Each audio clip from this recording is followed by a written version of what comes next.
can't toss it to the side. But I definitely can't tell you what you should do. Like, that's a personal decision. So, leasing. I don't know anything about leasing a truck. I've never done it before. I never just really talked to anybody who's done it. Like as far as just getting details and asking them all in their business. No more than what they share with me. That's all I know is what they share with me. And then the few people that I do know who has done it, like the last guy I talked to who was leasing a truck, he wasn't even making $1,000 a week. Do I think that's worth it? Nope. I would not do it. If that's all I would be getting, my feelings would be real hurt, because you can get at least $1,000 as a company driver without that much experience. There are guys out here making way more money than that, and they're happy with that. It really just depends on you and your situation, you know. If you lease the truck, right, and it don't work out, what will you lose in the process? Continue on I-57. Or would you lose anything in the process? I heard about the walkaway leases. If I was gonna go that route, it would definitely be something that I could walk away from. Because, I'm a person of options. So, yeah, if I was gonna go that route, I would do something that I could walk away from. I would also read the fine print of that. I would get a lawyer to look at it to make sure when I get through paying for all this, there's no, misunderstanding, because something like that could send you somewhere else if these people try to mess you over in the end. You know what I mean? So you got to take it serious. You probably, I don't know, you might be thinking, nah, I ain't getting no lawyer, it ain't that serious. Yes, it is that serious. If you're paying all that money for that truck, it just depends on what type of truck you're getting too. Oh yeah, it's definitely that serious. But again, I don't know anything about leasing. I don't want to talk about that really, because it's a sensitive topic on YouTube, and I never discourage anybody from doing something that they feel like they should be doing themselves, because ain't nobody gonna tell me what's not a good idea for me. If it's something that I want to do, I'm gonna do it. I'm not listening to nobody else. Experience is the best teacher. I'll always say that. So I'm not gonna tell you to do it. I'm not gonna tell you not to do it. But if I were to suggest something, one of the guys said he already worked at a company. He's a company driver. You just started, at that company. Save your money and then go buy you a truck. And then you don't have to drive the truck immediately. After you purchase it, you don't have to, put it on the road immediately. You can sit it down and then stack up some more money for your maintenance, and then drive the truck. You can do it like that, or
got my maintenance up, my maintenance account up, and believe me, don't take that lightly. That maintenance account, you really want to have a good amount of money in there, because when I first came out here, y'all, I had two major things that happened to my truck, and so that right there alone was okay. Freightliner, I'm gonna just throw some numbers out there for y'all. This video gonna be long, I can tell y'all that now, but I think it's very helpful. Okay, so Freightliner was gonna charge me $10,500 and something to fix my truck for the problem that it had, and I told them, no, we not doing that. But they had already took my truck apart. Like, they had to like take off the whole front end or something like that. Anyway, they really had to dismantle the truck in a way, and they charged me $1,000 to do that, just to tell me what was wrong with the truck.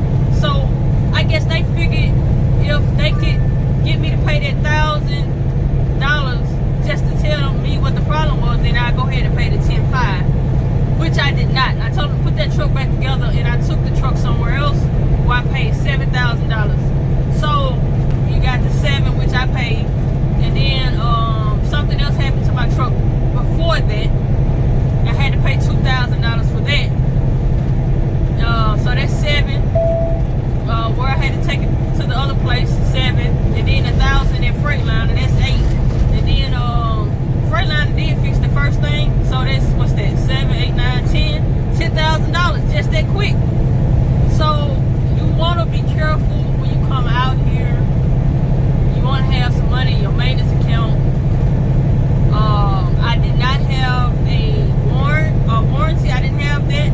I showed it in one of my other videos, like some different ones that people tried to offer me, but I did not get it because I felt like even if the truck broke down with these major parts, that it wouldn't cover it. That was just my thought process.